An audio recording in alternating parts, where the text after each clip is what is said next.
Hello to everyone, my name is Sheila. Welcome back to our channel. Today we are going to talk about conscious mind, pre-conscious mind and unconscious mind. पहले हम सीखते हैं कि conscious mind क्या होता है. Conscious mind वो होता है जिसे हम कंट्रोल में कर सकते हैं. लेट्स सी, जो थॉट्स हम गो थ्रू कर सकते हैं, हमारे दिमाग में जो भी थॉट्स चल रहे हैं हम उसको समझ सकते हैं कि हाँ ये थॉट्स हैं. मैं इस थॉट के बारे में ये सोचता हूँ. फॉर एग्जाम्पल, अगर आपके माइंड में कुछ भी कॉन्फ्लिक्ट चल रहा है और सामने वाले को आपने कुछ गलत बोला, तो आपके माइंड में चल रहा है कि हाँ मैंने इस चीज़ को गलत बोला. यहाँ आपको अच्छे से पता है कि आपका थॉट प्रोसेस कैसा है, आपके माइंड में इस चीज़ें चल रही हैं, ठीक है. आपको पता है वो थॉट्स विजिबल है, आपकी माइंड आप कंट्रोल कर सकते हो उन थॉट्स को, ठीक है. लेट्स से आपको आइसक्रीम खानी है, आपको क्रेविंग हो रही है और अपने माइंड को आप यू फील दैट कि मुझे यहाँ क्रेविंग हो रही है, I want to eat the ice cream. फिर आपका कॉन्शियस माइंड आपको ये भी बोलेगा भाई तू जिम जा रहा है, तुझे कैलोरीज नहीं इतनी कंटेन करनी है और तुझे आइसक्रीम नहीं खानी है, और यू नो दैट आप तुझे चॉकलेट आइसक्रीम पसंद है, तो तू ये क्रेविंग मत कर. तो वो चीज़ कंट्रोल में आ गई, ठीक है. प्री कॉन्शियस माइंड ये होता है, कॉन्शियस माइंड खत्म हो गया कि हाँ आपके कंट्रोल में है, आप उन थॉट्स को कंट्रोल कर सकते हो और अपने हिसाब से चला सकते हो. द थिंग इज़ दैट जब आप प्री कॉन्शियस की बात कर रहे हो तो प्री कॉन्शियस में एक ऐसा थॉट प्रोसेस होता है जब आप उस चीज़ को, उस मेमोरी को रिकॉल कर रहे होते हो तो वो आपको याद आ जाती है अच्छे से. For example, your best friends friend, हो सकता है कभी आप अपने बेस्ट फ्रेंड के फ्रेंड से मिले हो तो उसका नाम आपको बहुत याद करने पे याद आ जाए. एग्जाम में आपको क्वेश्चन आंसर्स याद आते हैं, ठीक है, तो वो आंसर्स रिकॉल हो रहे होते हैं कि हाँ मुझे याद करना, व्हाट इज़ दिस, याद आ जाता है एट द एंड में, ठीक है. प्री कॉन्शियस भी है कि हम उसको रिकॉल कर रहे हैं तो हमें याद आ जा रहा है. whenever we recall it we remember the thing. Now we going to talk about unconscious mind.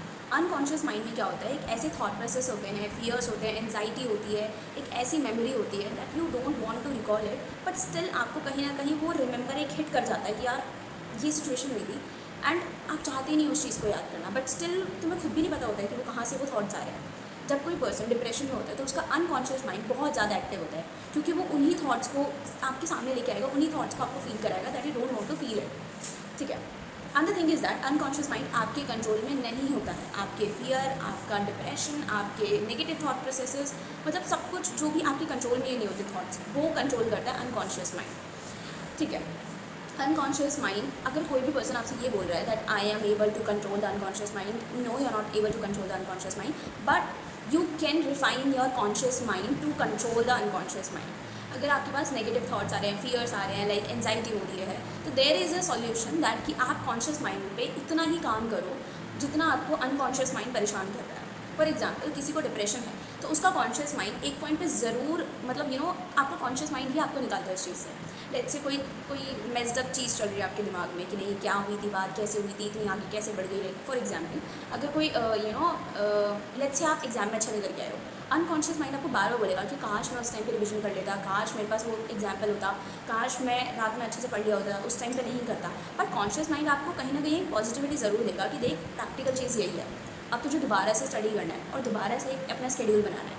तो कॉन्शियस माइंड एक बहुत ही वास्ट है क्योंकि the biggest part of the brain unconscious mind ही होता है, जहाँ पे आपके हिडन मेमोरीज, हिडन मैसेजेस जो आप शायद याद भी नहीं करना चाहते या फिर आप बहुत भूल चुके हो. होता है ना चाइल्डहुड में कि हाँ कुछ गलत हुआ था, कुछ एनजाइटी या फियर है आपको बचपन में, तो वो आपको कुछ टाइम बाद याद आता है. बहुत लोगों के साथ होता है ये कि हाँ वो बड़े हो जाते हैं एट अ सर्टेन एज, उन्हें चाइल्डहुड का मेमोरी याद आता है, उन्हें चाइल्डहुड की जो फियर्स है वो हिट करते हैं.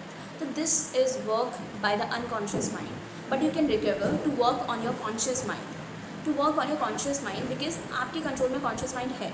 जो भी लोग बहुत ज़्यादा प्रैक्टिकल होते हैं, उन्हें सॉल्यूशन ईजिली उन्हें पता रहता है कि सॉल्यूशन कैसे निकालना है, तो उन्होंने अपने कॉन्शियस माइंड को बहुत ज़्यादा स्ट्रॉन्ग कर लिया है कि unconscious mind they are not able to hit you. The unconscious mind जहाँ पे आपने अपना कंट्रोल अनकॉन्शियस माइंड को दे दिया, you are not able to memorize you are not able to take decision properly, you are just feel emotional brain. I think whom the person who is emotionally very weak, the unconscious mind hit very hard, because आप अगर conscious mind पे work ही नहीं कर रहे हो, आप practical side work ही नहीं कर रहे हो, तो आपका कॉन्शियस माइंड यूजुअली हिट करेगा. So I just wanted to tell you there are a lot of solution that we are going to talk about in the upcoming videos.